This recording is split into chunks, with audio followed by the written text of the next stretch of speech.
ओम नमः शिवाय। श्री शिव महापुराण खंड 1 अध्याय 17। ब्रह्मा जी ने कहा, हे नारद, जब गुणनिधि ने यह बात सुनी तब वह चिंता और शोक युक्त होकर अपने को भाग्यहीन समझने लगा।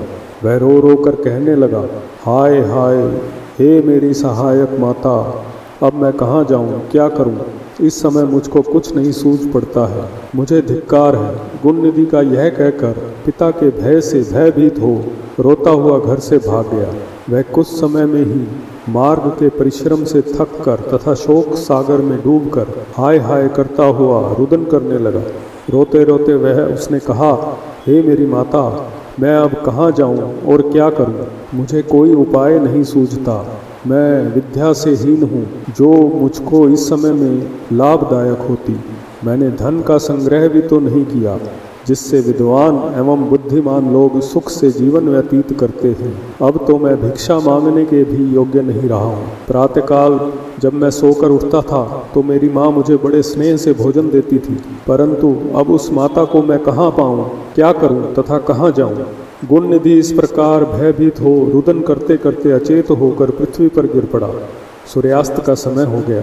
कुछ समय पश्चात वह सचेत होकर पुनः इसी चिंता में डूबा हुआ था कि इतने में एक शिव भक्त पुरुष शिवजी की पूजा के लिए उधर से निकला। उसके पास पूजन के लिए अनेक प्रकार की सामग्री तथा शिवजी के लिए भांति भांति के नैवेद्य थे। उसके साथ कुछ अन्य शिव भक्त भी थे। उस दिन शिवरात्रि थी, जिसमें मनुष्य व्रत करके मुक्ति प्राप्त करते हैं। यह शिवरात्रि सब व्रतों में श्रेष्ठ, अत्यंत सुखदायक, स्वयं शिवजी को अति प्रिय है। मूर्ख भी इस व्रत को करके अपने मनोरथ सिद्ध कर चुके हैं। जिस प्रकार शिवजी समस्त देवताओं को सुख प्रदान करते हैं, उसी प्रकार यह व्रत भी मनुष्यों को सुख प्रदान कर इस अपार संसार के ऋणों तथा बंधनों से मुक्त कर देता है। ऐसे परम शिवरात्रि व्रत को रखे हुए वे मनुष्य शिवालय में चले गए।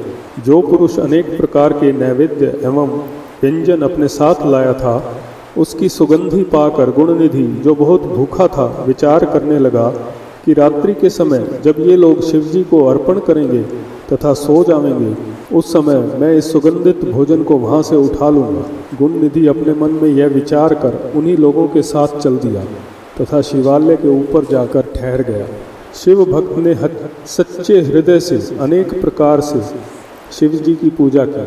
फिर वह भक्ति में खोकर नृत्य करने लगा। गुणनिधि ऊपर से यह सब देखता रहा।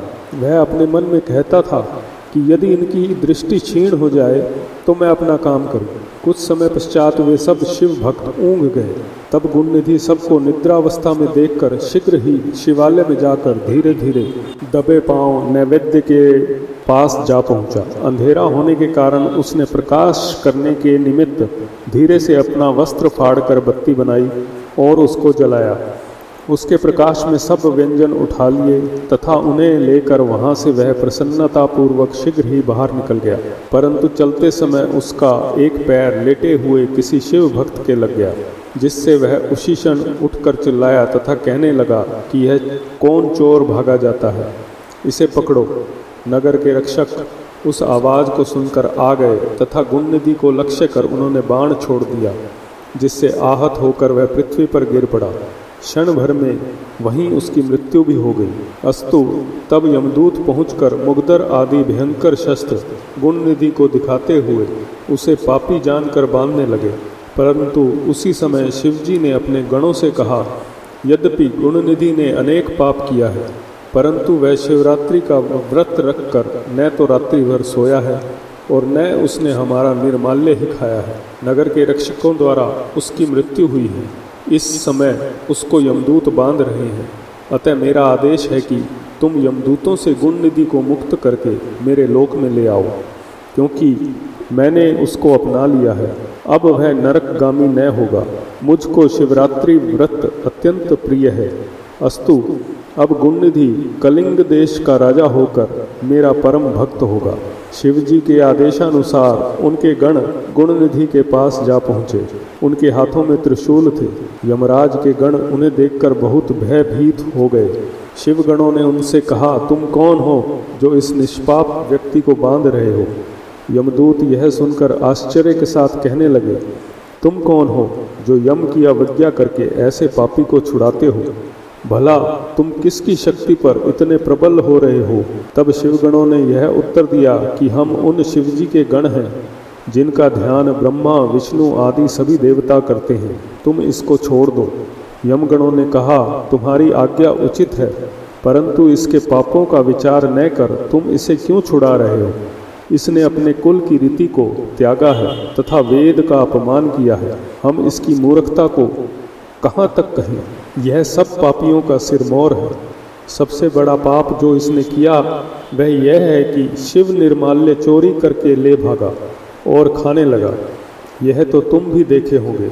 तुम यह भी भली भांति जानते होंगे कि जो कोई शिव निर्माल्य ग्रहण करता है उसको ऊपर से लांग जाता है अथवा किसी को देता है, वह नरकगामी होता है। शिवजी पर चढ़ी वस्तु खाने की अपेक्षा विष पीना कहीं अच्छा है, परंतु इस संसार में तो धर्म रखना ही बहुत कठिन हो गया है।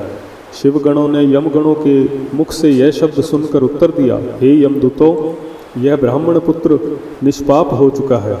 इसने सबसे बड़ा धर्म यह किया है कि इसने शिव मंदिर में जाकर अपना वस्त्र फाड़ा तथा उससे दिया जलाकर प्रकाश किया। दूसरा बड़ा धर्म यह किया है कि शिवरात्रि को रात्रि दिन व्रत कर रात्रि भर जागरण किया, शिवजी का पूजन देखता रहा और उनके नाम श्रवण करता रहा। यद्यपि यह धर्म इससे अचानक ही हुआ, परंतु इसको पुण्य लाभ हुआ।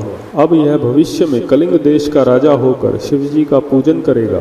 यह कहकर शिवजी के गण गुण निधि को मुक्त कर अदृश्य हो गए। इति ही अध्याय 17। कर्पूरगौरं करुणावतारं संसारसारं भुजगेन्द्रहारं सदा वसन्तं हृदयारविन्दे भुवन् भवानी सहितं नमामि।